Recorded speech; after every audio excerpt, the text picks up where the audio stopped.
Good evening, everybody. Tokyo Dread 5 here. How's everybody doing this evening? I thought about doing a quick tips and tricks video for Double Dragon 2.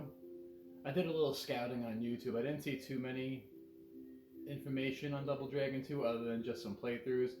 I just wanted to go over some moves lists and some secrets I don't know that are super well known about the game. So obviously I'm going to be playing it on the NSO. I do apologize for the gorilla style of shooting video on my Galaxy S9. When I get better equipment, I will streamline that a bit. Oh yeah, I had the I was curious. I downloaded the demo of Resident Evil Village. It's pretty much it streams right to the Switch, and it's not great. I was just curious, so I thought I'd give it a try. Cause I do have Resident Evil Village on PS5. Okay, so this is pretty much the title screen here. That's the title screen into the options. So now what you want to do here is you want to set it to 2-player B. I'm only doing the first level, so I'll just leave that on Supreme Master. And we'll just skip right through the intro here. So now, obviously you have your punches and your kicks with the basic moves. But now those change depending on what direction you face. So punch and kick alternate between A and B. Again, which direction you face. You're facing forward, it's A. If you're facing left, it's B. Same thing with your kick. Your kick also alternates. So now, why did I put it on 2-player B?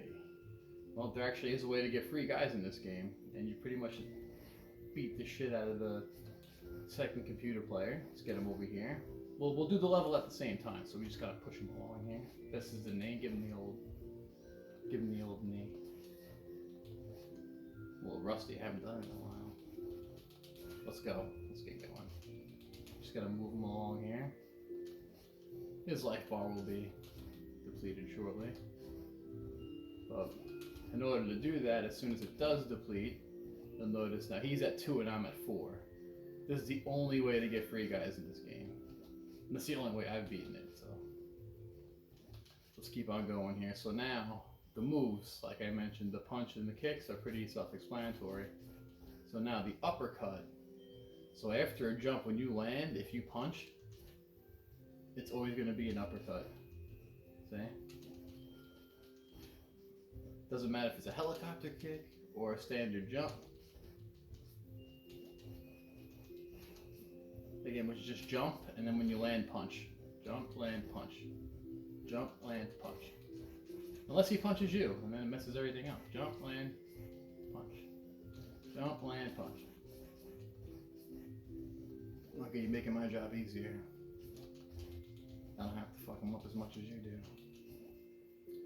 So the next move, obviously, when you punch, you can get in close. Try and grab him by the head, do a flip, if he allows me to do it.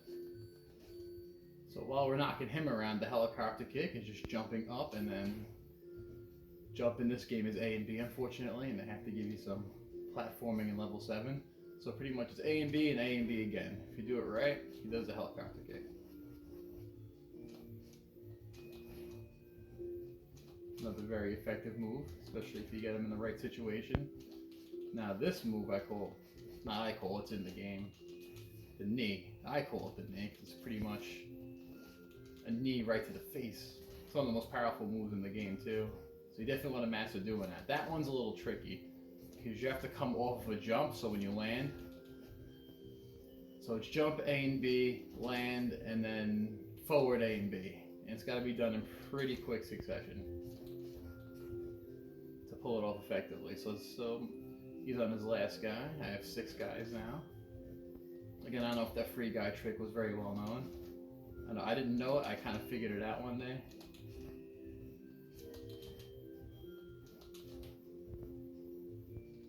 Again, it's just one nice thing, especially if you struggle with this game, to have extra guys.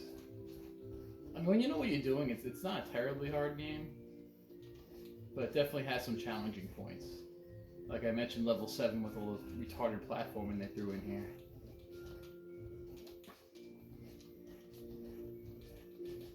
Then pretty much your jump kick is just jumping and then pressing punch and kick in the air.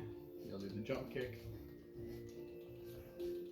You really want to get good at doing the knee. The knee's going to be your bread and butter right there.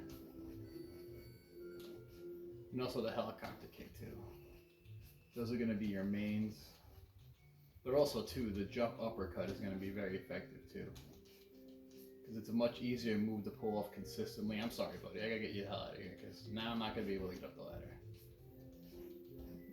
Let's give you a couple of donkey kicks. There we go. Now we got the rest of the game and we got 7 lives. We're in a great spot. Again, I'm just going to do the first level. I don't know how well known that tech is, but let me know. Now to do the to grab them and flip them, you have to kind of punch and move in at the same time. So you just gotta get a couple of punches in there, get in, and then throw it in the opposite direction. So if you're facing left and you grab him, you fucking bastard, get over here, you piece of shit. You start grabbing him, you throw them in the opposite direction. So if it's left, you hit right and throw them as soon as you grab their head. And again, this game's got, for an NES game, it's got an impressive moveset. And I have played mostly older versions of Double Dragon 2.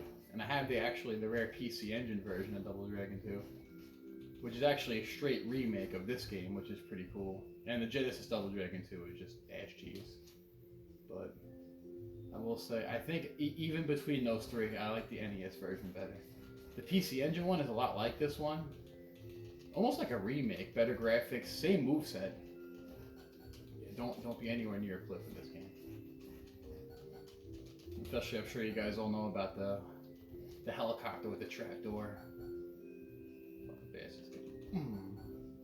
And press the other button, throw it at him. And then it goes right into the first boss hand. And again, when you have an item in your hand too, you can, depending on which direction you're facing, if you punch, it attacks.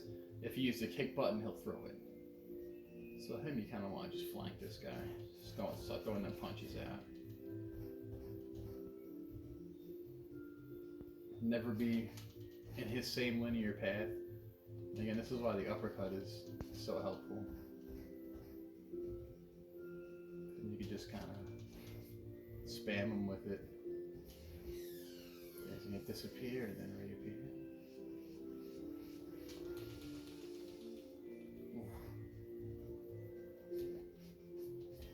A little bit rusty. This haven't done it in a while, but that should be it for him. And that's the first level. And again, guys, I just really wanted to show off the first level and the different movesets, because again, I just seen playthroughs, but not really anybody sit there and explain how the actual moves work. And there we go. We'll just do some of level 2 really quick, especially that part. It's a great way to start. Alright, so I'll leave it there, guys. Let me know if you like the video. I'll try and get more consistent, with standard days and getting the videos out. And like and subscribe, and I hope you guys enjoy the video. And thank you, and have a good night.